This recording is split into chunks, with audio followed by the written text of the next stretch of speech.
Welcome back to The Explainer. Today, we're tackling a massive question. What is artificial intelligence?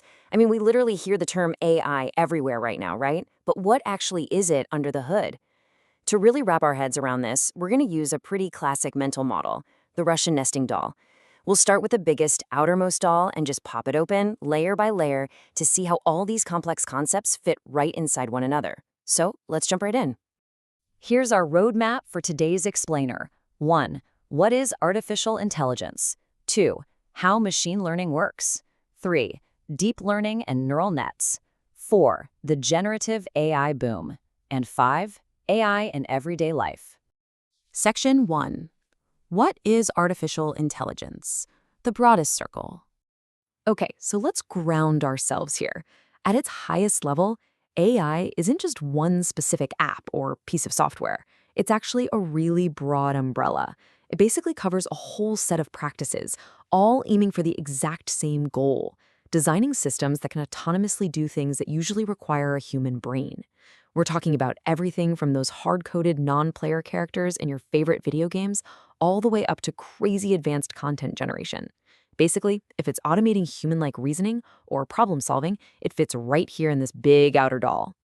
And it's pretty wild to look back at how this has evolved over time. Over on the left, you've got symbolic AI. This is the old school way, relying entirely on human-defined rules. Think of a classic decision tree, like if the user is 25 to 40 years old, show them product X. It works, but it's totally boxed in by human judgment. Now contrast that with data-driven AI on the right. This was a real game changer. Instead of rigid rules, the system actually digs through mountains of data to find its own correlations. It doesn't need us to explain why a customer buys something. It just spots the patterns showing that they buy. Section 2. How machine learning works. The second layer. So we open up the big AI doll, and inside we find machine learning, or ML. Now, ML feels super cutting edge to us today, but get this, the term was actually coined by Arthur Samuel way back in 1959. The whole core idea here is that instead of explicitly writing code that tells the computer exactly what to do, we feed it historical data. We call this training data. The algorithms explore that data, build mathematical models, and learn how to make predictions completely on their own. There are basically 3 ways these machines actually learn. First up is supervised learning. This is where we handhold the algorithm with labeled data and feedback so it learns the exact connection between inputs and outputs. Next, we have unsupervised learning. Here, the machine is kind of let loose on raw, unlabeled data to find hidden patterns, like magically clustering similar customer groups together. And finally, reinforcement learning. This is pure trial and error. The system gets rewards for getting things right and penalties when it messes up. Honestly, it's a lot like training a robotic dog to figure out how to walk. Let's look at how this predictive power plays out in the real world with our guy Bob here. At this point, the system honestly probably knows Bob's shopping habits better than he does. It looks at his past data and sees, okay, Bob usually buys things that are black, and he also clicks around a lot on running gear. By combining those seemingly unrelated data points, the ML model predicts Bob is highly likely to buy black running shoes. It's detecting these underlying behavioral patterns that are basically invisible to us and optimizing the whole experience before Bob even types a search query. But hey, it's not magic. We have to be realistic here. Machine learning has massive advantages. It scales beautifully, automates the heavy lifting, and processes data we could never sift through manually. But it's got downsides too. If you feed it garbage data, you're going to get a high error rate. And acquiring that perfectly clean, high-quality data, it is incredibly difficult. Plus, training these models takes some serious time and massive computational resources. Moving deeper, Section 3, Deep Learning and Neural Nets, the core. This is where things get really fascinating. We open the ML doll and find deep learning. Deep learning uses neural networks with multiple hidden layers, which is where the deep part comes from. And the coolest part? This architecture is directly inspired by biological neurons in the human brain. Just like our brain cells communicate using electrical signals, these artificial networks process information. But because it's so incredibly complex, deep learning demands an absolute ton of unstructured data and computing power to pull off high-precision stuff, like facial recognition or self-driving cars. So how does an artificial brain actually work? Let's use a spam filter as an example.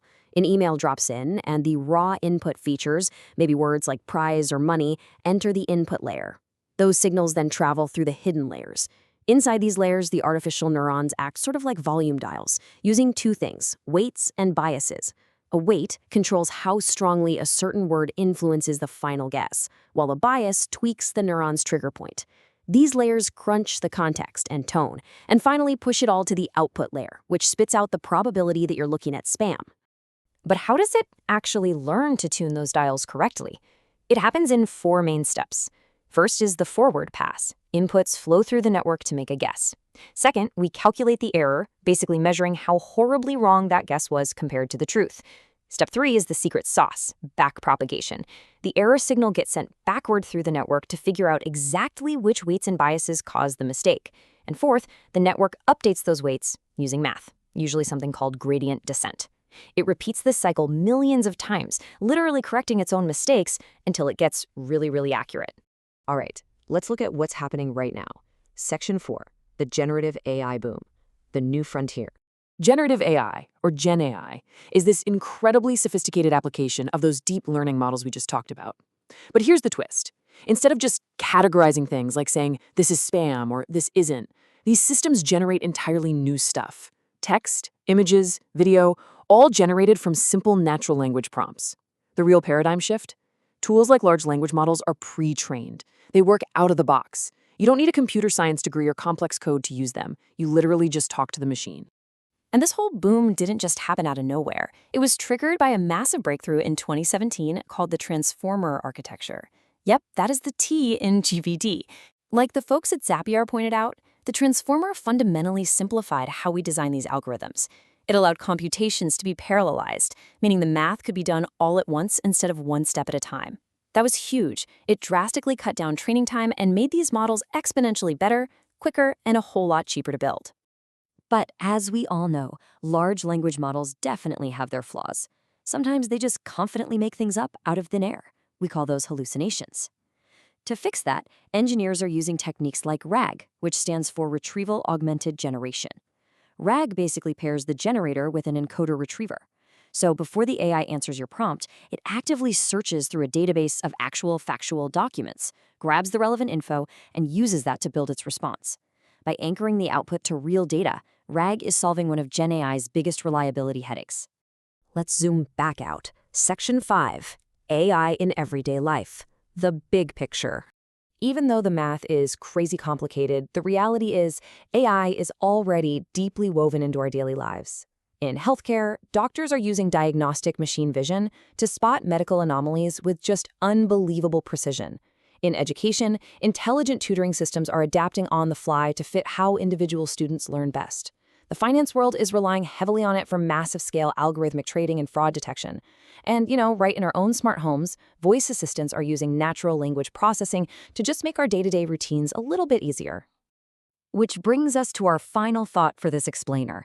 The tech is absolutely breathtaking, but as AI continues to embed itself deeper into every single corner of modern life, ensuring we adopt it responsibly is going to be absolutely crucial. How do we make sure these systems operate transparently, avoid bias, and actually protect human welfare while we keep pushing the envelope on innovation? That is the ultimate question we're all going to have to answer together.